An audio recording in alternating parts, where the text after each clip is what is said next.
মেহেরবানি করে সকলে কাছাকাছি চলে আসে। আমার আলোচনা ছিল আল্লাহ রাব্বুল আলামিন বলেন, যদি কোনো মানুষ অসুস্থতার মধ্যে থাকেন, মুসিবতের মধ্যে থাকেন, আল্লাহর কাছে আল্লাহ চাইতে বলেছেন। আল্লাহ রাব্বুল আলামিন বলেন, তোমরা আমার কাছে চাও, আমি আল্লাহ তোমাদের সমস্ত চাহিদাকে পূরণ করে দেব। এখন বলেন আমরা চাবো কার কাছে?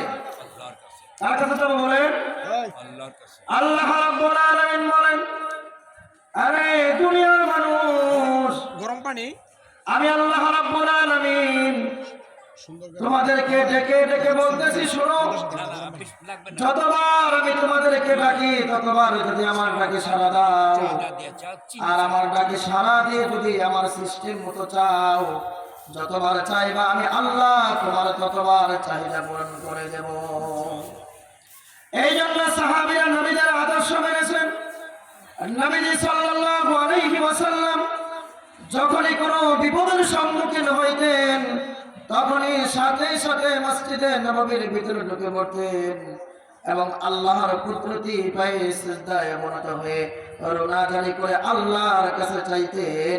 মহান মালিক ফেরেশতা জিবরাইলের মাধ্যমে আল্লাহ রাসূল সাল্লাল্লাহু আলাইহি ওয়াসাল্লামের যত চাওয়া ছিল সমস্ত চাহিদাকে পূরণ করে দিয়েছেন। এই জন্য চাওয়ার মধ্যে সিস্টেম আছে, আমরা তো সিস্টেম মতো চাই না। হারামে তো আমাদের দিলটা ভরা। আমার আলোচনাতে আল্লাহ রাব্বুল আলামিন বলেন, যদি আমার কাছে চাও তাহলে কত পবিত্রতা অর্জন করতে হবে। কোন মানুষ যখন কত পবিত্রতা অর্জন করে আমি আল্লাহর কাছে চাবে, আমি আল্লাহ তার চাওয়াটা বিদ্যুতের চেয়েও দ্রুত গতিতে তার কাছে পৌঁছায় দেব। আল্লাযীনা ইয়াকুলুনা আর-রিবা লা ইয়াকুমুন। আল্লাহ রাব্বুল আলামিন বলেন, সমস্ত মানুষ চাবে কিন্তু মানুষের মধ্যে সুদ থাকা যাবে না। এখন তো এটা আমাদের ফ্যাশন হয়ে গেছে, সুদ থেকে মুক্ত হতে হবে। রাসূল সাল্লাল্লাহু আলাইহি ওয়াসাল্লাম যে আলোচ্য হাদিসটা ছিল আমার, মানিশতারা সাওবান বিআশরি দিরহামুন লাম ইয়াকবালিল্লাহু তাআলা লাহু সালাতান মা দাম আলাইহি। রাসূল বলেন, কোন মানুষ 10 দিরহাম দিয়ে একটি জামা ক্রয় করছে, 10 দিরহাম দিয়ে একটি জামা ক্রয় করছে, এই জামার মধ্যে 1 দিরহাম পরিমাণ মাল ছিল হারাম। কি ছিল বলেন? 1 দিরহাম পরিমাণ মাল ছিল হারাম। জামাটা কিনছে কয় টাকা দিয়ে? 10 দিরহাম দিয়ে। মানিশতারা সাওবান বিআশরি দিরহামুন, 10 দিরহাম দিয়ে একটি জামা ক্রয় করছে, 1 দিরহাম পরিমাণ হারাম মাল ছিল। রাসূল বলেন, মানিশতারা সাওবান বিআশরি দিরহামুন লাম ইয়াকবালিল্লাহু তাআলা লাহু সালাতান মা দামা আলাইহি। ওই কাপড় পরিহিত অবস্থায় ওই বান্দা যদি আল্লাহর নামাজ আদায় করে, তার নামাজ কবুল হবে না, তার নামাজ কবুল হবে না। যদি হারাম মাল দিয়ে জামা ক্রয় করে যদি নামাজ পড়ে।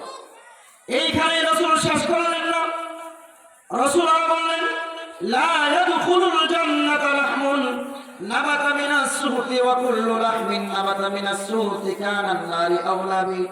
যদি কোনো মানুষ হারাম মাল ক্রয় করে সেটাকে হারাম মাল খেয়ে নিজে একটা শরীর গঠন করলো, কারণ শরীরে রক্তে যদি 1 পয়সা পরিমাণ হারাম থাকে, ওই হারাম মাল গঠিত দেহটা আল্লাহ জান্নাতে যাবে না, তাহলে কোথায় যাবে? নাবাতা মিনাস সুহতি ওয়া কুল্লু লাহমিন নাবাতা মিনাস সুহতি কানা আন-নারি আওলা বি। ওই বডিটা কেবলমাত্র জাহান্নামের উপর যাবে। যে বডিটা হারাম মাল দিয়ে গঠিত, যে কাপড়টা হারাম টাকা দিয়ে কিনা, এই কাপড় দিয়ে আল্লাহর ইবাদত চলবে না, এই শরীর দিয়ে আল্লাহর ইবাদত চলবে না। আল্লাহর ইবাদত করতে চাইলে, সমস্ত হাজত আল্লাহর কাছ থেকে পূরণ করাইতে চাইলে আমাকে রক্ত সহ পবিত্র হইতে হবে। শুধু ওযু করে পবিত্র হতে হলে হবে না, গোসল করে পবিত্রতা অর্জন করলে হবে না। আমি গোসল করে আমার শরীরের বাহ্যিক দৃষ্টিতে আমি ওযু করে পবিত্রতা অর্জন করলাম, হারাম দিয়ে যে আমার রক্ত শিরা উপশিরা যেটা পৌঁছেছে সেটা যে হারাম, আমার রক্ত যে হারাম মাল দিয়ে রক্ত হইতেছে, আমার শরীর যে হারাম মাল দিয়ে গঠিত হইতেছে, সেটা কি যে পবিত্র করবেন? এই জন্য আমরা যখন থেকে শুনতে পাইলাম, এখন থেকে যদি তওবা না করে আল্লাহর কাছ থেকে ক্ষমা না চাই, হারামকে জারি রেখে আবারও যদি আল্লাহর কাছে রোনাজারি করি, আল্লাহুল আযীম, আল্লাহ মাফ করবেন কিনা সেটা আল্লাহই ভালো জানেন। আজ থেকে আমাদের তওবা করতে হবে। এই মাহফিল থেকে একটি প্রতিশ্রুতি দিতে হবে, আল্লাহর কাছে ওয়াদা করতে হবে, আল্লাহ যেন দুনিয়াতে যতদিন বাঁচিয়ে রাখবেন হারাম মাল যেন আল্লাহ আমার ভিতরে না ঢোকান, হারাম দিয়ে যেন আল্লাহ আমাকে পরিচালিত না করে। আমরা রাসূলুল্লাহর উম্মত। আল্লাহ রাব্বুল আলামিন বললেন, লাকাদ কানা লাকুম ফি রাসূলিল্লাহি উসওয়াতুন হাসানাহ। তোমাদের আদর্শ হবে তোমাদের রাসূলের মতো। আল্লাহ রাব্বুল আলামিন বলেন, তোমাদের আদর্শ যদি তোমাদের রাসূলের মতো না হয়, লম্বা চওড়া উম্মত দাবি করে কোনো লাভ হবে না। উম্মত দাবি করতে চাইলে তোমার আদর্শ থাকতে হবে তোমার রাসূলের মতো। তোমার রাসূল কিভাবে জামা পরেছে সেটা তোমাকে ফলো করতে হবে। তোমার রাসূল টয়লেটে কিভাবে গিয়েছেন সেটাও তোমাকে ফলো করতে হবে। আমার রাসূল মসজিদে কিভাবে গিয়েছেন সেটাও তোমাকে ফলো করতে হবে। রাসূল কিভাবে খানা খাইছেন, কিভাবে শয়ন করছেন, কিভাবে নিদ্রায় গেছেন, কিভাবে রাসূল চলাফেরা করছেন, রাসূলের আখলাকটা কেমন ছিল, প্রত্যেকটা অবস্থায় অবস্থায় সেক্টরে সেক্টরে রাসূলের আদর্শে আদর্শবান হয়ে নিজে বড় উম্মত দাবি করব। নচেৎ উম্মত বড় দাবি করার কোনো সুযোগই নাই, কোনো সুযোগ নাই। আপনি রাসূলের উম্মত দাবি করবেন, রাসূলের আদর্শ মানবেন না, তাহলে আপনি কতটুকু রাসূলের আদর্শ, কতটুকু রাসূলের উম্মত হতে পারবেন বলেন? বাপের যদি সুসন্তান না হন, বাপের সুসন্তান না হইলে বাপের সম্পদের অংশীদার কতটুকু আশাবাদী বলেন? সুসন্তান যারা, তারা যেমন বাপের অংশীর আশাবাদী, কুসন্তান কি তেমন আশাবাদী হয়? কুসন্তান তেমন আশাবাদী হয়? হয় না। কুসন্তান হয়ে বাপের সম্পদের সুসন্তানের সমান ভাগিদার অংশ করা হলো বোকামি। এই জন্য রাসূল বলেন, আমি দুনিয়াতে তোমার জন্য রেখে গেলাম আমার সুন্নাহ আর আল্লাহ তাআলার কিতাব। এই দুইটাকে ধরে রাখবা। এই দুইটাকে যে ধরে রাখবো, রাসূল বলেন আমার সুন্নাত আল্লাহর কিতাব কোরআনুল কারীম যেই ব্যক্তি সামনে রেখে জীবন চালাবে, এই ব্যক্তির কখনো কোনো জিন্দেগিতে বিপদ আসতে পারে না। আসবে না, বিপদ আসতেই পারে না। আমরা যদি রাসূলের সুন্নতের উপর আমল করে চলি, বলেন আমরা রাসূলের উম্মত কিনা? বলেন আমরা কি রাসূলের উম্মত না? রাসূলের উম্মত হতে পেরে খুশি না বেজার? খুশি না বেজার? আরে খুশি না বেজার বলেন? বেশি খুশি না কম খুশি? না চাইতে তো আল্লাহ রাসূলের উম্মত বানাইছেন।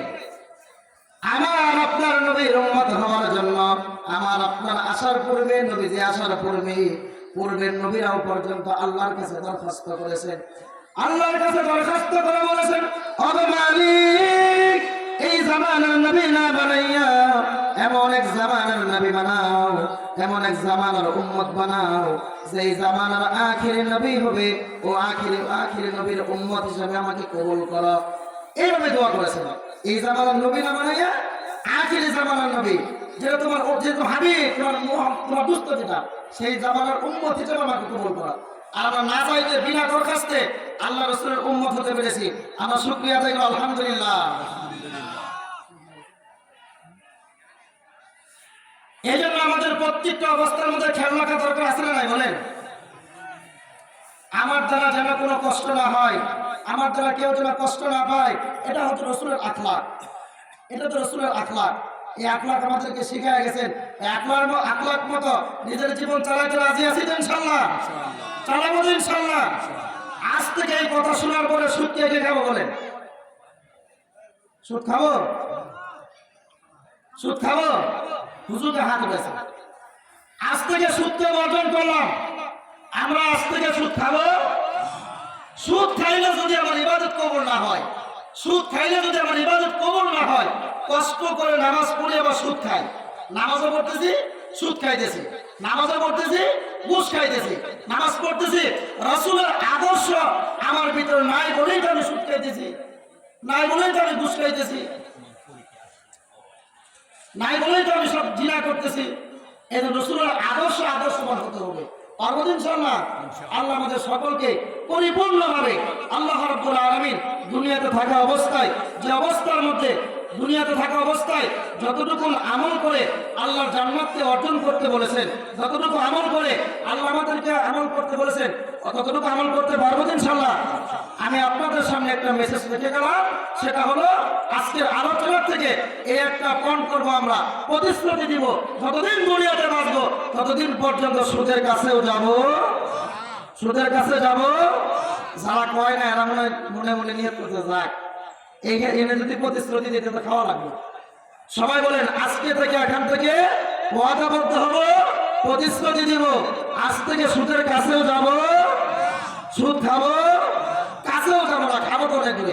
আল্লাহ সবাইকে পরিপূর্ণভাবে তৌফিক দান করুন, সুদ থেকে বেঁচে থাকে কবরে জান্নাত অর্জন করার শামিল হাল আল্লাহ সকলকে দান করুন। সকলকে আল্লাহুম্মা আমিন। ওয়া মা আলাইনা ইল্লাল বালাগ। আসসালামু আলাইকুম ওয়া রাহমাতুল্লাহ।